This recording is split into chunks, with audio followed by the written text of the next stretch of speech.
体였었고.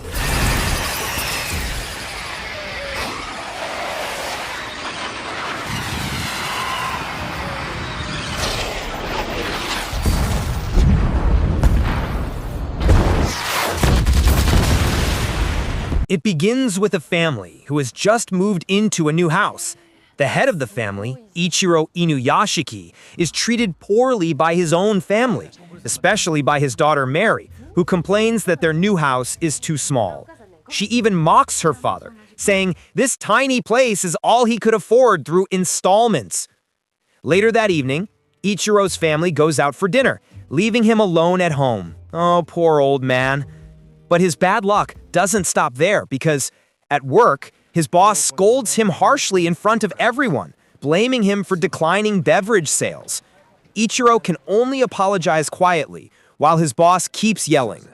On his way home after such a miserable day, Ichiro witnesses a group of thugs bullying a man. Terrified, he turns away. When Mary learns of this, she calls him a coward. That night, while sitting outside his house reflecting on his misfortune, Ichiro finds an abandoned dog. He pities the poor creature and wants to adopt it, but his wife insists he throw it out immediately. Not long before, Ichiro had undergone a medical checkup and was told he needed further testing. When the results came out, the doctor gave him devastating news. He had stage 4 cancer, and his life expectancy was no more than 3 months.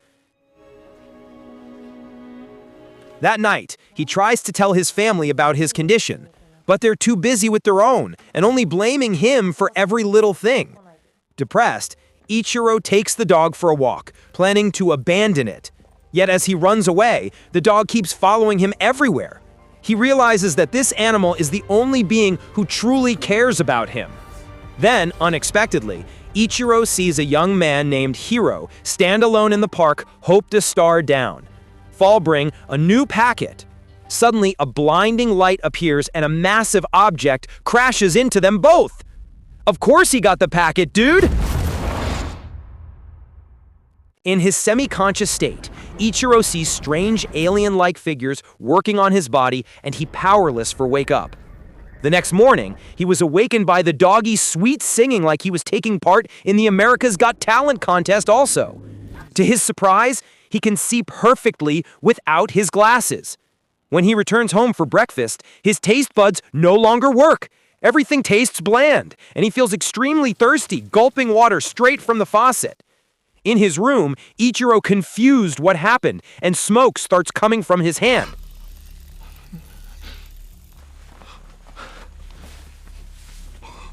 Suddenly, it transforms into a weapon that fires the soup he just ate.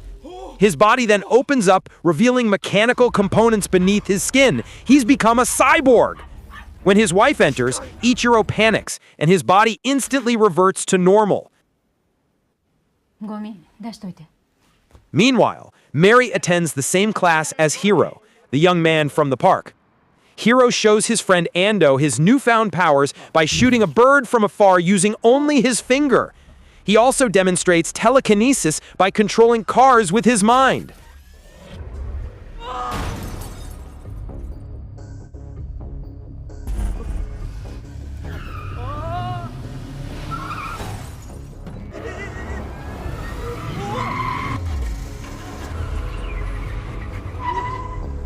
After showing off, Hiro reveals his entire body is made of advanced robotic systems. At the same time, Ichiro finds an injured pigeon, probably the one Hiro shot earlier, and when he touches it, the bird miraculously heals and flies away. Soon after, Ichiro's enhanced hearing picks up someone crying for help from a hospital. He rushes there to find a dying boy. Remembering how he healed the pigeon, he tries the same thing, and it works. The boy comes back to life. Ichiro is overwhelmed with joy, realizing he can now save lives. At school, Hiro punishes a bully, forcing him to apologize and return Ando's stolen money. But then he points his finger, ready to kill the bully, until Ando stops him, saying no life is worth taking over revenge. The event draws the attention of a girl named Shion, who later confesses she's long loved Hiro. He simply thanks her and walks away. Hiro's parents divorced long ago. His father left for another woman. One day, Hiro visits him for dinner with his new family. Jealous and bitter, Hiro plans to kill them all, but he changes his mind out of pity for his father. Walking home heartbroken, Hiro overhears his neighbors laughing happily. Consumed by rage, he breaks into their home and massacres the entire family. Ichiro, who happens to be nearby, hears someone screaming and rushes over, only to find the crime scene full of bodies. Unfortunately, Hiro is still there and immediately shoots Ichiro, sending him flying. Moments later, Ichiro wakes up unharmed, realizing the killer was the same boy from the park. News of the murdered family spreads quickly. Police find no bullet shells, despite the gaping holes in the victims. Ando confronts Hiro, accusing him of being the murderer. Hiro admits it proudly, saying he'll play the role of God now, and that human lives don't matter. Disgusted, Ando ends their friendship and walks away. That night, Ichiro comes home dejected after being reprimanded at work. His wife has lost money to a scam, and Mary blames him for everything. Crying in his room, Ichiro feels completely useless. Then he hears Ando praying for someone to stop his murderous friend. Determined to use his power for good, Ichiro transforms into his flight mode and soars into the city night sky with his loyal dog. He meets Ando, who explains his theory that aliens must have rebuilt their bodies for some unknown experiment. Yeah, let's just say some bored aliens. Now they're allies for Stop Hiro Play to be God. Ando trains Ichiro to use his powers, practicing by shooting milk cans in a junkyard. After many attempts, Ichiro finally succeeds, though it leaves him drained since the bullets come from his bodily fluids.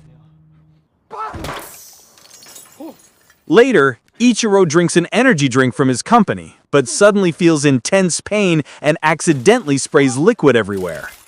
Ando realizes the drink's salt content disrupts Ichiro's robotic system and that this could be used to defeat Hiro later. Meanwhile, Hiro and his mother are stopped by police investigating the murders. Panicking, Hiro flees, killing several officers as bullets bounce off his metal body.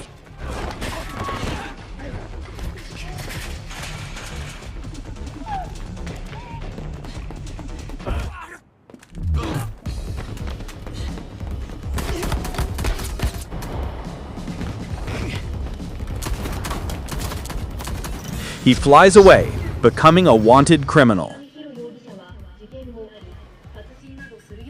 He hides at Shion's grandmother's house, where she lives alone after her parents' deaths. But soon, Hiro sees on TV that his mother has committed suicide, driven to despair by online harassment caused by his crimes.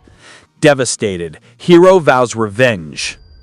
Using his power, he hacks into computers and starts killing people remotely through electronic screens. Mass killings across the nation.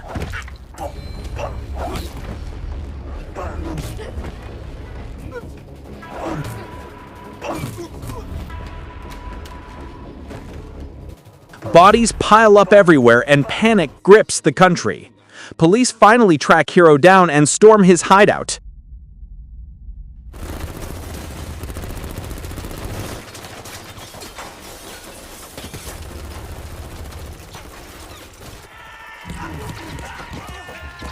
He kills the entire squad, but discovers Shion and her grandmother dead, shot by stray bullets.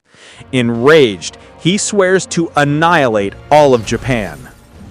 Seeing the chaos on TV, Ichiro warns his family to stay home and turn off their phones. But no one listens. Mary goes out with her school friends, unaware of the danger. Hiro hacks into all media networks, declaring that he'll destroy the nation to avenge his family. People laugh it off until he begins shooting crowds through screens, causing mass hysteria.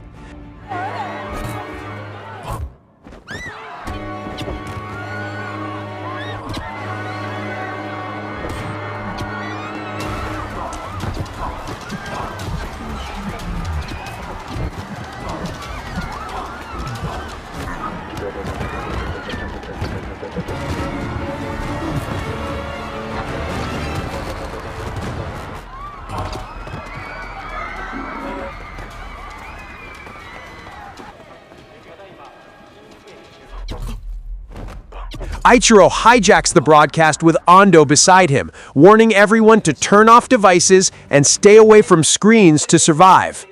Desperate, Hiro launches dozens of missiles across the city, reducing skyscrapers to rubble. It's a war zone now.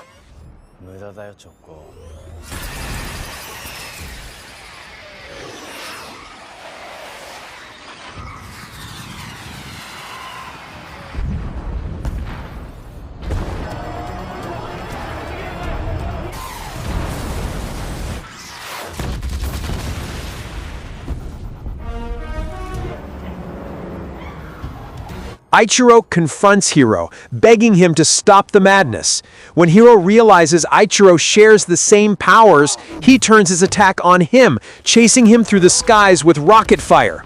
Ichiro dodges the blasts until he hears Mary's voice crying for help among the ruins.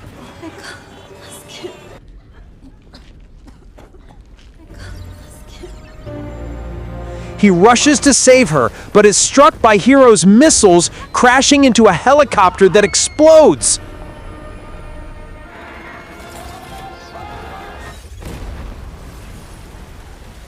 Barely surviving, Ichiro pleads once more for Hiro to stop killing. Hiro ignores him, tries to recharge with bottled water, but Ichiro shoots the bottle. Hiro retaliates by stealing Ichiro's water and drinking it. Recharged, Hiro fires again. Ichiro flees skyward, dodging more rockets.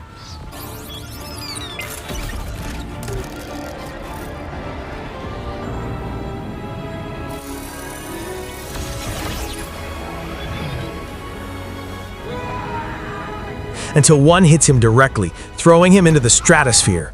As Hiro moves in for the final blow, his system suddenly malfunctions. The water he drank was a trap because Ichiro had swapped it earlier. Now the tables turn.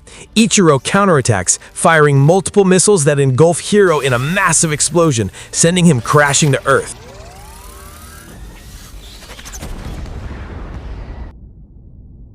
With the danger seemingly over, Ichiro finds Mary unconscious among the ruins and uses all his remaining power to revive her. Steady, buddy, it isn't that kind of Jaff film. Thankfully, she wakes up, realizing her father is the hero she once despised. But their joy is no longer. Hiro, badly damaged but alive, returns and attacks again, shooting Mary and brutally beating Ichiro.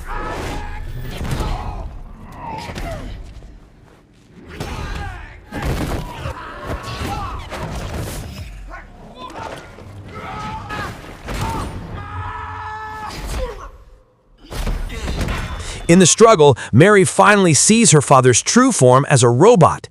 Hiro throws Mary off the building. Ichiro, summoning all his remaining energy, dives after her, slamming into Hiro midair, destroying his arm and part of his body.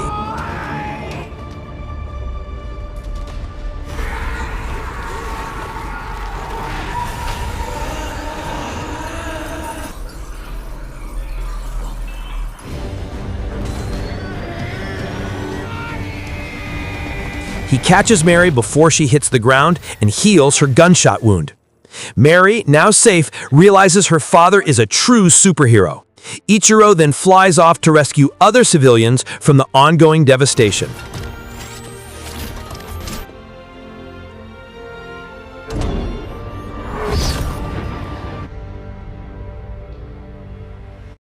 Sometime later, the government confirms Hiro's death. The only scattered metal fragments remain at the scene.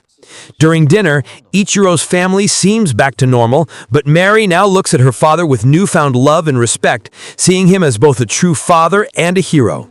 The film ends with Ando returning home, only to find Hiro alive, missing one arm. Hiro smiles, suggesting they play video games like the old days. When Ando turns around, Hiro is gone, having left quietly, afraid his presence would endanger his friend.